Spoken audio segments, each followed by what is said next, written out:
Vamos dizer que os fetiches se enfeitiçam. Portanto, ou seja, e muitas vezes passam aqui linhas daquilo que nós consideramos o comportamento mais normativo, não é? E muitas vezes são invasivos, inclusivamente para o outro. Muitas vezes tocam nas questões de consentimento, por exemplo, não é?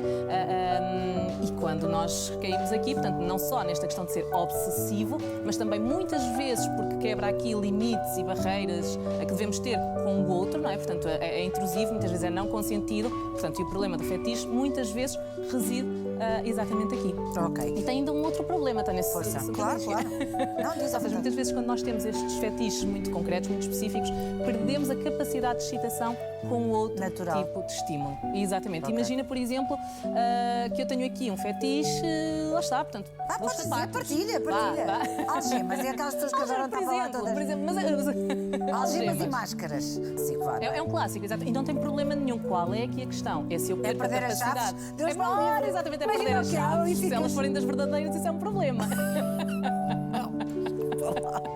Mas pronto, passa a ser um problema quando eu perco essa capacidade então, de excitação com outro estímulo qualquer. Imagina, pronto, que hoje é dia, não é? É dia de nos envolvermos sexualmente e não temos as algemas. E isto é um problema, não é? Porque não há depois capacidade de termos a prática da atividade sexual porque aquele estímulo muito concreto não está presente. Isto é um bocadinho às vezes também como a pornografia, por exemplo.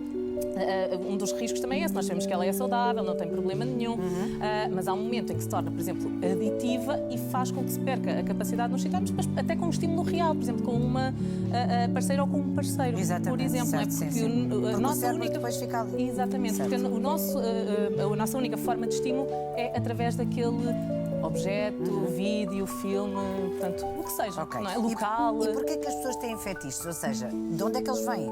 Porquê é que são criados? Ou seja, atenção, que há coisas depois que são disfuncionais, não é? Muitas vezes têm a ver com histórias de vida, portanto, Certo. quando falamos destas coisas mais disfuncionais, podem ter até a ver com trauma, portanto, mas normalmente são ideias que têm esta função de alimentar o desejo,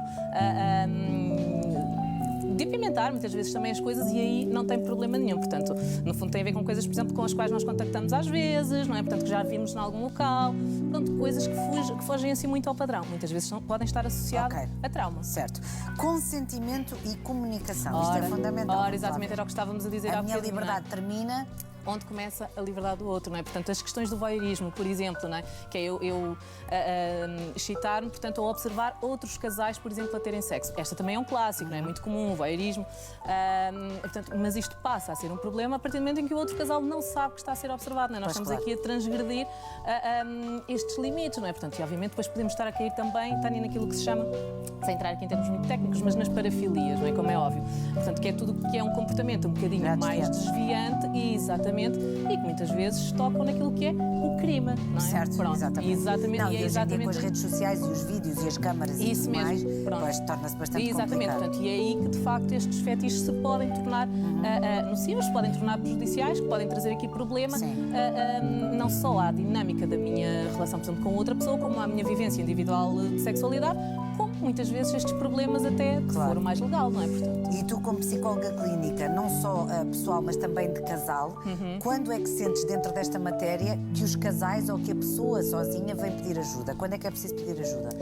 algumas pessoas vêm efetivamente pedir ajuda sozinhas, até muitas vezes não porque isto é muito comum, não é? Ser o outro elemento do casal a dizer vai pedir ajuda porque isso aí não é normal. Isto é um clássico, portanto, é o mais comum quando a outra pessoa se apercebe que há aqui um fetiche muito específico, a outra pessoa diz vai pedir ajuda porque isso não é muito normal, eu não estou para isso, eu não quero, não é? Portanto, isto acontece com muita frequência. Mas há algumas pessoas que têm, de facto, este insight, esta capacidade de perceber esta seletividade. Eu só tenho capacidade de excitação e de ter prática sexual com aquele estímulo concreto, ou naquele sítio concreto, ou com um objeto concreto, e muitas vezes, se for um bocadinho disfuncional, não é? Portanto, aí a pessoa percebe que se calhar está além daquilo que é o normativo e procura ajuda.